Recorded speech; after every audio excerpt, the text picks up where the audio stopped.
Does that matter, though, Fareed, that they're illiterate? I mean, the Afghans were great fighters against the Soviets. Why is everyone saying, well, it's so hard to train these troops? You guys see the problem with this? Well, there are several problems with it. One is like the assumption that the people who are in those forces are the people who are fighting the Russians and not the people who are in the hills that are fighting us. Exactly. I mean, it's so... This is just incredibly basic history that nobody who's reporting on Afghanistan should not know. The people who fought and defeated the Russians are the ones that we're fighting now, okay? Because when Russia invaded Afghanistan, we gave funding and training to this religious movement, to the Taliban specifically, and Al-Qaeda, and Osama bin Laden, right, to create a religious-based movement with Islamic fundamentalists to fight an insurgency against the Russians. And then to say, well, I mean, we managed to train them to fight against the Russians. I don't understand why we can't train them to fight against the Taliban. It was the Taliban that we were training to fight against the Russians. I can't believe how ridiculous. What is this guy talking about? How can you say something like that and get away with it? Why am I the first one to say, what the hell, Anderson? Where did that come from? Right, but Anderson is sitting much more in the comfortable mythology that most Americans ascribe to than you are, and than I am. But do people believe that? I mean, we've got a situation where, a lot of us now understand that the Russians lost in Afghanistan, and that it may have been, a significant part of the downfall of their empire, or whatever you want to call it. But I mean, I think a lot of us understand that it was the Taliban and the Islamic fundamentalists that were being funded by the United States that were successful in their insurgency against the Russians. So, who are there people that have an idea that it was the Afghani people fighting off the evil communists, and that they, I don't know, I mean, do people really think that they were freedom fighters back then and terrorists now, and that they were different people, that they're not the same people? Is that a narrative that exists? People don't have an understanding of basic history. I mean, as far as we're concerned, I mean, that's not a connection that anybody's even making. People don't think of Afghanistan and the Taliban and any of this stuff as having existed before 2001. I mean, it's not something that crosses anybody's mind. It's not something that anybody pays attention to in school. We're not. Well, it's not taught in school. Yeah, it's not taught in school. I mean, unless you're talking about like a college level, history of the region kind of class that's going to deal with that sort of subject matter seriously. That's not the kind of pablum that you get in like a history class, even up through like generally the high school level in your typical, American public school. Yeah, but I mean, before 9/11, I didn't know that Russia invaded Afghanistan and took a huge loss there and put a bunch of resources into it and stuff like that. I mean, sure, I was in high school when 9/11 happened, but I mean, I think that this is something that a lot of people didn't know about before, but now it has relevance, and I think that to a certain extent, I mean, it got to me. I don't know. It must have gotten to somebody else as well. That somebody said, this is an important point. We need to talk about where these people came from and what's going on.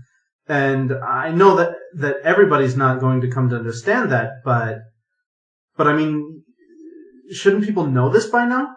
Well, no, that's not how, I don't think that's how the vast majority of people responded to 9/11.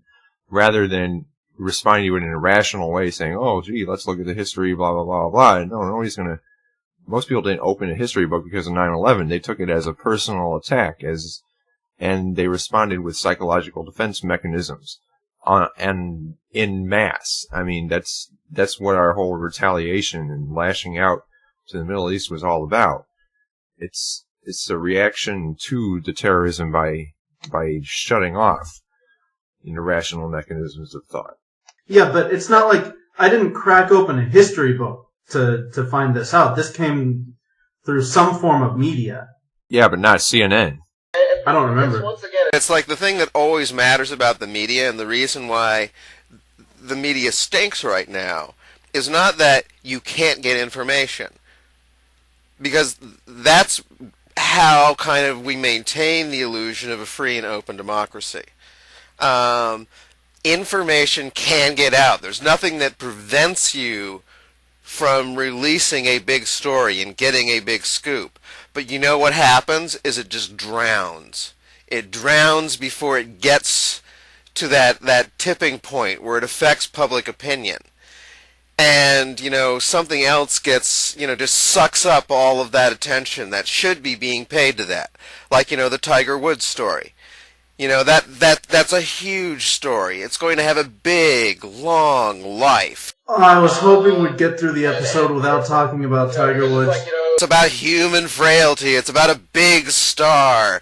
Someone at the top of his game. Da-da-da-da-da. It's got all those elements of, spicy human drama that people love.